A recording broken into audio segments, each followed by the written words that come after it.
Ladies and gentlemen, ನಾವು ಹೇಳೋದಕ್ಕೆ ಹೊರಟಿರೋದು ಹಚ್ಚಿದ ದೀಪ ಆರದ ಕಥೆಯನ್ನ, ತಾಯಿಗೆ ಮೂಡಿಸಿದ ಹೂವು ಬಾಡದ ಸ್ಟೋರಿಯನ್ನ, ದೇವಿಗೆ ಇಟ್ಟಂತಹ ನೈವೇದ್ಯ ತಿಂಗಳಾನುಗಟ್ಲೆ ಕೆಡದಂತಹ ಕಥೆಯನ್ನ. ಇದು ವಿಜ್ಞಾನಕ್ಕೆ ಸವಾಲೆಸೆಯುವಂತಹ ವಿಚಾರ. ಭಕ್ತರು ಬೇಡುವ ವರವನ್ನ ಕೊಡುವಂತಹ ತಾಯಿ ವರ್ಷಕ್ಕೊಮ್ಮೆ ಮಾತ್ರ ದರ್ಶನವನ್ನ ನೀಡ್ತಾಳೆ. ಆದಿಶಕ್ತಿ ಸ್ವರೂಪಿಣಿಯೇ ಇಲ್ಲಿ ನೆಲೆಸಿದ್ದಾಳೆ. ಹೌದು, ಹಾಸನಾಂಬೆ ದೇವಿಯ ಬಗ್ಗೆ ನಿಮಗೆ ಗೊತ್ತಿರದ ವಿಚಾರವನ್ನ ನಾವು ನಿಮ್ಗೆ ಹೇಳ್ತಾ ಹೋಗ್ತೀವಿ. ವೀಕ್ಷಕರೇ, ನೆಲ ಜಲ ಭಾಷೆಗಾಗಿ ಪ್ರಾಮಾಣಿಕ ಪತ್ರಿಕೋದ್ಯಮ. ನೀವು ನೋಡ್ತಾ ಇದ್ದೀರಾ ಫೋಕಸ್ ಟಿವಿ. ನಿಶ್ಚಿತ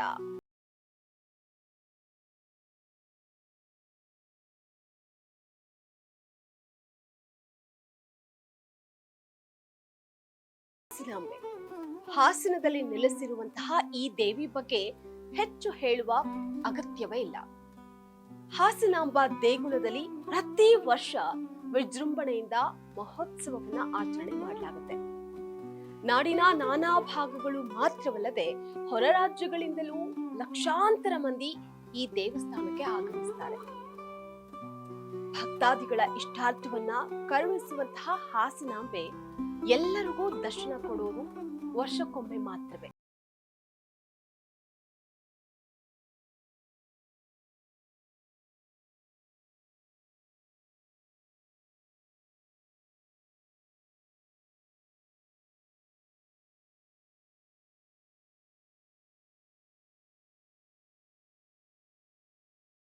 ಆಶ್ವೀಜ ಮಾಸದ ಪೌರ್ಣಮಿಯ ನಂತರ ಬರುವಂತಹ ಮೊದಲ ಗುರುವಾರದಂದು ಹಾಸನಾಂಬೆ ದೇವಾಲಯದ ಗರ್ಭಗುಡಿಯ ಬಾಗಿಲನ್ನ ತೆರೆಯಲಾಗುತ್ತೆ.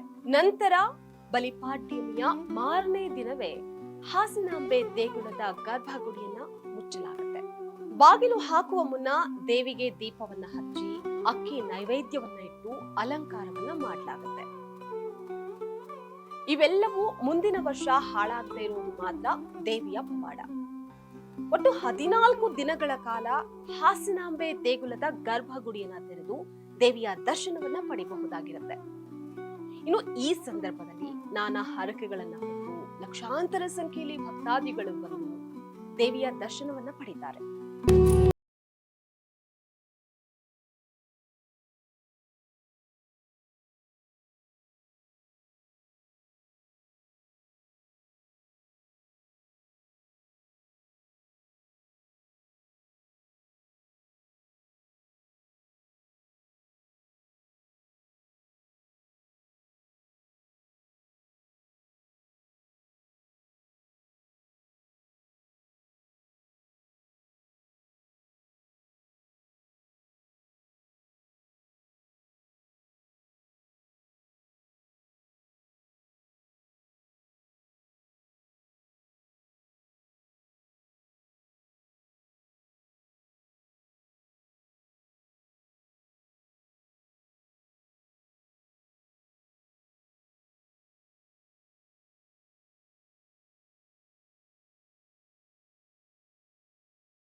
ಹಚ್ಚಿದ ದೀಪ ಆರೋದಿಲ್ಲ, ಮುಡಿದ ಹೂವು ಬಾಡೋದೂ ಇಲ್ಲ. ಅನಾದಿ ಕಾಲದಿಂದಲೂ ಇಲ್ಲಿ ವರ್ಷಕ್ಕೊಮ್ಮೆ ಮಾತ್ರ ದೇಗುಲದ ಗರ್ಭಗುಡಿಯ ಬಾಗಿಲನ್ನ ತೆರೆಯಲಾಗುತ್ತೆ. ಗರ್ಭಗುಡಿಯಲ್ಲಿ ಇರುವಂತಹ ಹಾಸನಾಂಬೆಯನ್ನ ನೋಡೋದಕ್ಕೆ ಭಕ್ತರು 1 ವರ್ಷಗಳ ಕಾಲ ಕಾಯಲೇಬೇಕು. ಇಲ್ಲಿನ ವಿಶೇಷ ಮತ್ತು ಅಚ್ಚರಿಯ ವಿಷಯ ಏನಪ್ಪಾ ಅಂತ ಅಂದ್ರೆ, ಗರ್ಭಗುಡಿಯಲ್ಲಿ 1 ವರ್ಷದ ಹಿಂದೆ ಹಚ್ಚಿರುವಂತಹ ದೀಪ ಆರೋದೇ ಇಲ್ಲ. ಜೊತೆಗೆ ದೇವಿಗೆ ಮೂಡಿಸಿದಂತಹ ಹೂವು ಬಾಡೋದು ಇಲ್ಲ. ಅದಷ್ಟೇ ಅಲ್ಲದೆ ಹಾಸನಾಂಬೆಗೆ ಇಟ್ಟಂತಹ ನೈವೇದ್ಯ ಅಕ್ಕಿ ಅನ್ನವಾಗಿರುತ್ತೆ, ಕೆಡೋದೂ ಇಲ್ಲ. ಈ ವಿಸ್ಮಯವನ್ನ ಭಕ್ತರು ಕಣ್ತುಂಬಿಕೊಳ್ಬಹುದು.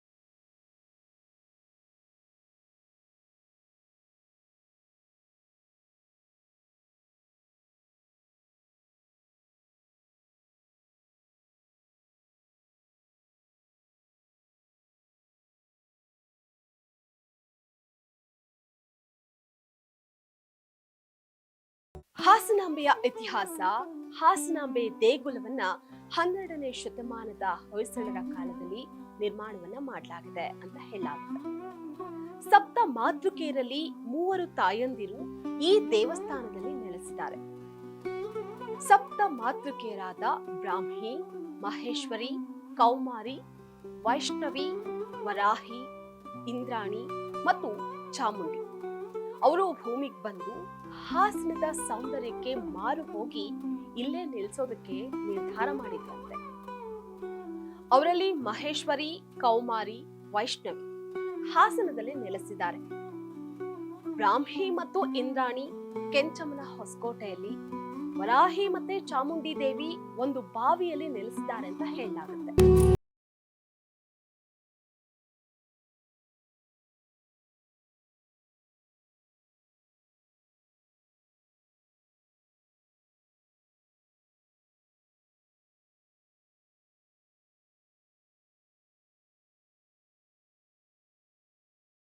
ಇದೆ ಈ ದೇವಸ್ಥಾನಕ್ಕೆ 12ನೇ ಶತಮಾನದಲ್ಲಿ ಪಾಳೆಗಾರ ಕೃಷ್ಣಪ್ಪ ನಾಯಕ ಎಂಬಾತ ಪ್ರಯಾಣಕ್ಕೆ ಅಂತ ಹೊರಟಾಗ ಮೊಲವೊಂದು ಅಡ್ಡ ಬಂದಿತ್ತು.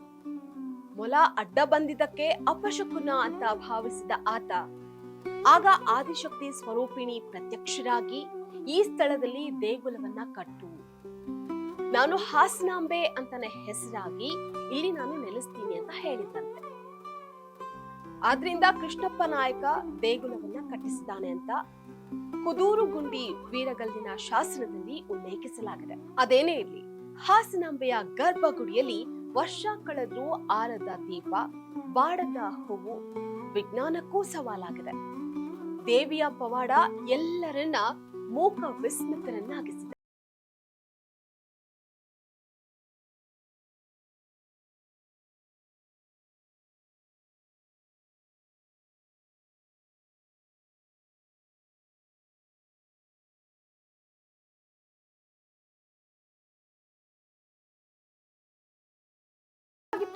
ಇವತ್ತಿನ ಹಾಸನಾಂಬೆಯ ವಿಶೇಷ ಸ್ಟೋರಿ.